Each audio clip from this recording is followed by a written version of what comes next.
Indian oil corporation limited IOCL में आपके यहाँ पर रिक्रूटमेंट आ चुकी है अप्रेंटिस की पोजीशन पर।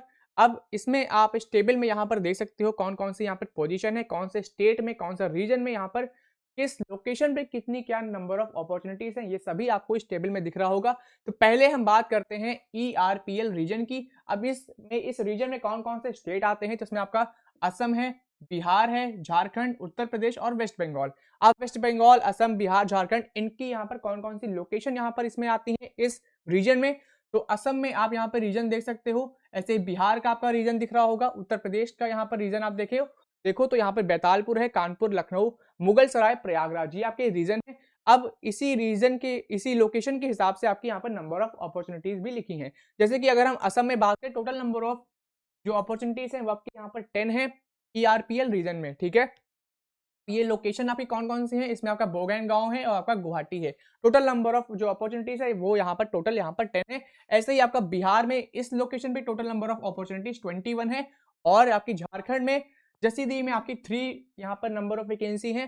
सेम आपका उत्तर प्रदेश की यहाँ पर जो लोकेशन है, यहाँ पर टोटल नंबर ऑफ जो अपॉर्चुनिटीज है वो आपकी यहाँ पर 29 है।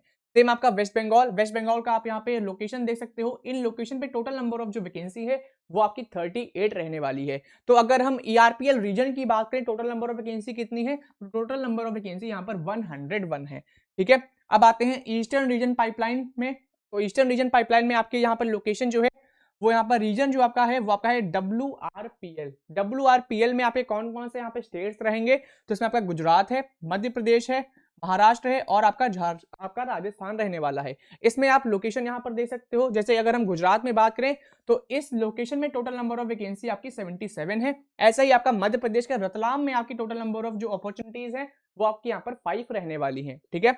ऐसे ही आपका महाराष्ट्र में अहमदनगर, मनमाड़ और सोलापुर में आपकी 12 यहाँ पर नंबर ऑफ अपॉर्चुनिटीज है। ऐसे ही राजस्थान में इस लोकेशन में टोटल नंबर ऑफ जो वैकेंसी है वो आपकी 42 रहने वाली है। तो अगर हम ओवरऑल बात करें ईस्टर्न रीजन पाइपलाइन में टोटल नंबर ऑफ जो वैकेंसी है अप्रेंटिस की वो आपकी 136 रहेंगी, ठीक है, टोटल।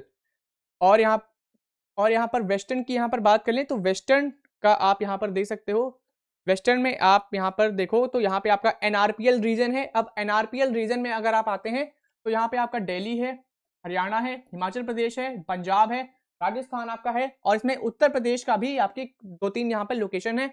अब वेस्टर्न रीजन में बात करें उत्तर प्रदेश की कौन कौन सी लोकेशन है, तो इसमें आपकी आगरा है, मेरठ है और नजीबाबाद है, ठीक है। ये 3 लोकेशन आपकी उत्तर प्रदेश की है वेस्टर्न रीजन पाइपलाइन में, जिनमें आपकी वैकेंसी यहाँ पर दिख रही होगी। टोटल यहाँ पर 8 वैकेंसी है इन लोकेशन पर, ठीक है। ऐसे ही आप अपने अपने स्टेट के अकॉर्डिंग यहाँ पर वैकेंसी दे सकते हो लोकेशन वाइज, ठीक है।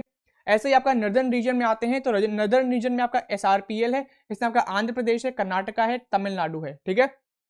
अब इसमें अगर हम बात करें ओवरऑल तो ओवरऑल आपका यहाँ पे चित्तौर है, ठीक है। नदर्न रीजन का आपका ये था, नदर्न रीजन का आपका दिल्ली, हरियाणा, हिमाचल प्रदेश, पंजाब, राजस्थान, उत्तर प्रदेश और उत्तराखंड है। सदर्न रीजन का आपका SRPL है, जिसमें आपका आंध्र प्रदेश, कर्नाटक और तमिलनाडु रहने वाला है। अब आंध्र प्रदेश का जो चित्तौर जो लोकेशन है वहां पर आपकी 2 अपॉर्चुनिटीज हैं।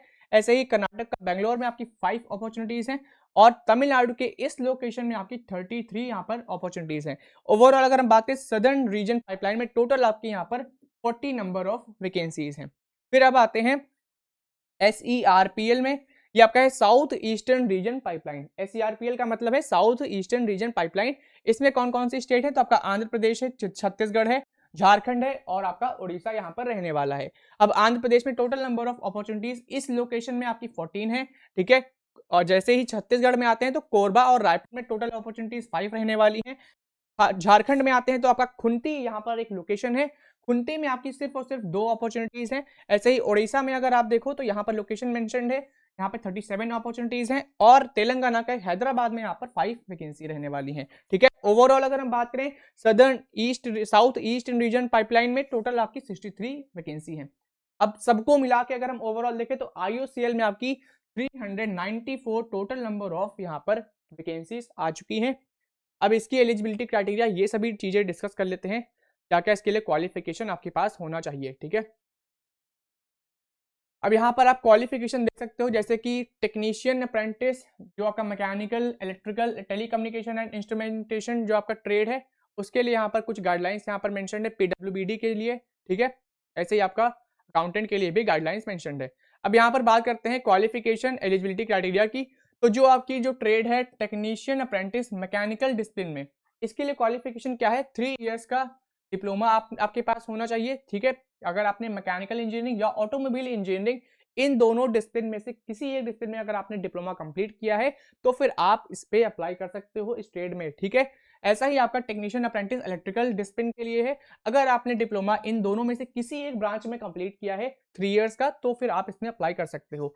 सेम आपका technician apprentice telecommunication and instrumentation discipline के लिए है।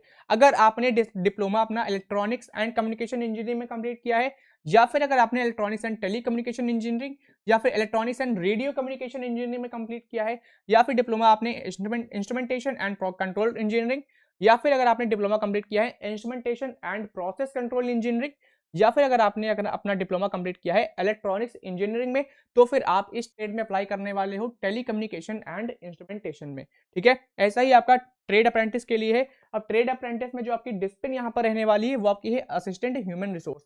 इसके लिए क्वालिफिकेशन क्या है, बैचलर्स डिग्री अगर आपने कंप्लीट की है किसी भी स्ट्रीम में तो फिर आप इसमें अप्लाई कर सकते हो। फिर अगली यहाँ पर जो जो आपकी यहाँ पर वैकेंसी है, जो आपकी ट्रेड है वो आपकी है ट्रेड अप्रेंटिस अकाउंटेंट की डिसिप्लिन में। अकाउंटेंट के लिए क्वालिफिकेशन क्या है, बैचलर्स डिग्री इन कॉमर्स। अगर आपने बीकॉम कंप्लीट किया है तो फिर आप इसमें अप्लाई कर सकते हो। सेम आपका डेटा एंट्री ऑपरेटर के लिए है। अब डेटा एंट्री ऑपरेटर के लिए फ्रेशर्स अप्रेंटिस है, ठीक है, यानी कि अगर आपके पास एक्सपीरियंस नहीं है तो फिर आप इसमें अप्लाई कर सकते हो। इसके लिए क्वालिफिकेशन क्या है, अगर आप 12वीं पास है, मिनिमम यहाँ पर 12th पास यहाँ पर मेंशन्ड है, ठीक है। अगर आप 12वीं पास है तो फिर आप इसमें अप्लाई कर सकते हो डेटा एंट्री ऑपरेटर में। ऐसा ही आपका डोमेस्टिक डेटा एंट्री ऑपरेटर के लिए क्वालिफिकेशन क्या है, आपका मिनिमम 12th पास एक है और आपके पास सर्टिफिकेट जरूर होना चाहिए, ठीक है। स्किल सर्टिफिकेट अगर आपके पास है डोमेस्टिक डेटा एंट्री ऑपरेटर का तो फिर आप इसमें अप्लाई कर सकते हो domestic data entry operator skill certification holders के लिए। बाकी एज क्राइटेरिया की यहाँ पर बात करें तो मिनिमम एज यहाँ पर 18 ईयर्स है और मैक्सिमम यहाँ पर है 24 ईयर्स, यानी कि 18 से 24 साल के बीच के स्टूडेंट्स ही इसमें अप्लाई कर सकते हैं। Duration of training apprenticeship training की बात करें 12 महीने की आपकी ये ट्रेनिंग रहने वाली है, ठीक है। स्टिपेंड कितना क्या मिलेगा, तो आपका यहाँ पे जो एक्ट है उसके हिसाब से आपका स्टिपेंड मिलेगा।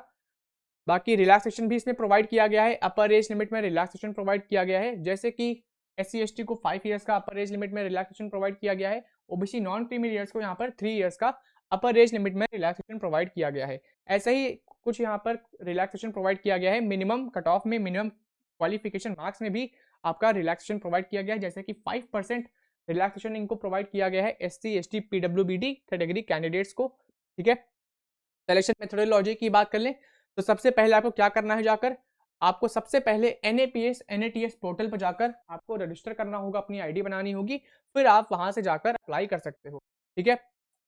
इसमें आपका मेरिट लिस्ट के बिहाफ पर यहाँ पर शॉर्ट लिस्टिंग होने वाली है, यानी जितना आपने स्कोर किया, आपने 12th में या फिर डिप्लोमा किया है, ITI किया है, जो भी आपने कंप्लीट किया है उसके बिहाफ पर आपका यहाँ पर सिलेक्शन होगा। कैसे क्या अप्लाई करना है ये सभी डिटेल मैंने आपको बता दी है, ठीक है। जैसे कि यहाँ पर देख सकते हो ट्रेड अप्रेंटिस के लिए क्या है, ट्रेड अप्रेंटिस में आपका data entry operator fresher apprentice है, तो इसके लिए आपको apprenticeshipindia.gov.in इस पे आपको जाकर रजिस्टर करना होगा, वहां से अप्लाई कर सकते हो। टेक्नीशियन अप्रेंटिस की बात करें तो NATS.education.in इस पोर्टल पर जाकर आपको अप्लाई करना होगा। सेम आपका trade apprentice assistant human resource की बात कर ले NATS एजुकेशन पोर्टल से जाकर ही आप अप्लाई कर सकते हो, ठीक है। बाकी आप इस्टेब्लिशमेंट आईडी NATS की और NAPS की यहाँ पर दे सकते हो अपने अपने रीजन के अकॉर्डिंग, ठीक है। और इसमें एप्लीकेशन कब से कब तक आपको अप्लाई करना होगा, तो 28 जनवरी से लेकर आप 10 फरवरी तक इसमें अप्लाई कर सकते हो। तो लास्ट डेट इसकी रहने वाली है 10 फरवरी। 10 फरवरी के पहले आप इसमें अप्लाई कर देना, बहुत अच्छी अपॉर्चुनिटी है। अगर आप 12वीं पास हैं या ITI किया है या डिप्लोमा किया है तो आपके लिए अच्छी जॉब है, इसमें जरूर अप्लाई कर देना। बाकी वेरिफिकेशन ऑफ डॉक्यूमेंट्स, अब डॉक्यूमेंट्स कौन कौन से लगेंगे जब आप इसमें अप्लाई कर रहे होगे, एप्लीकेशन फॉर्म फिलअप कर रहे होगे, तो वो भी देख लो। 10th स्टैंडर्ड, अपने मैट्रिकुलेशन सर्टिफिकेट, ये खासतौर पर एज प्रूफ के लिए ही मांगा जाता है, तो 10th का सर्टिफिकेट आपके पास जरूर होना चाहिए। फिर लेटेस्ट कास्ट सर्टिफिकेट, जो SC/ST से के स्टूडेंट्स हैं उनके लिए कास्ट सर्टिफिकेट यहाँ पर लगेगा, ठीक है। OBC नॉन क्रीमी लीडर्स के लिए भी यहाँ पर सर्टिफिकेट लगेगा, ठीक है। लेटेस्ट फॉर्मेट आप देख सकते हो। सेमेस्टर वाइज जो भी आपने डिग्री डिप्लोमा किया है, ITI किया है, वो आपका सेमेस्टर वाइज यहाँ पर मार्कशीट आपके पास होनी चाहिए या ईयर वाइज मार्कशीट आपके पास होनी चाहिए। फाइनल ITI सर्टिफिकेट आपके पास होना चाहिए कि कहाँ से आपने कंप्लीट किया है, आपके पास सर्टिफिकेट होना चाहिए। Copy of first page of bank passbook, ये भी आपके पास होना चाहिए। आधार कार्ड, पैन कार्ड, ये तीनों चीजें आपके पास होनी चाहिए। इसके अलावा pre engagement medical fitness certificate भी यहाँ पर मांगा गया है, तो इसको भी आपको ध्यान रखना है, ठीक है। ये सभी डॉक्यूमेंट्स आपको रखने होंगे। तब आप इसमें अप्लाई करिएगा। अब जनरल कंडीशंस ये सभी आप नोटिफिकेशन में पढ़ लेना। नोटिफिकेशन की पीडीएफ मैंने अपने टेलीग्राम ग्रुप पे अपलोड कर दी है। बाकी ईमेल आईडी भी आप यहाँ पर दे सकते हो, अपने रीजन के अकॉर्डिंग आप ईमेल आईडी यहाँ पर दे सकते हो। कोई क्वेरी होती है तो आप इनको मेल कर सकते हो। इंपॉर्टेंट डेट्स मैंने बता दी है, मैं फिर से बता देता हूँ। 28 ऑफ जनवरी से आपकी एप्लीकेशन स्टार्ट हो रही है और इसकी लास्ट डेट यहाँ पर रहने वाली है 10 ऑफ फेब 2026, यानी कि 28 जनवरी से लेकर आप 10 फरवरी तक इसमें अप्लाई कर सकते हो। ऐसी ही जॉब रिलेटेड अपडेट्स के लिए हमारे चैनल को अभी सब्सक्राइब कर लें। अगर आप 12वीं पास हैं या ITI पास हैं या डिप्लोमा कंप्लीट किया है तो लेटेस्ट जॉब पाने के लिए हमारे चैनल को अभी सब्सक्राइब कर लो, क्योंकि जहां पे भी वैकेंसी आती है ITI की या 12वीं पास की, सबसे पहले मैं उस पर अपडेट प्रोवाइड करता हूं। तो चैनल को सब्सक्राइब करो। ऐसे ही और मिलते हैं एक और नई वीडियो में। धन्यवाद।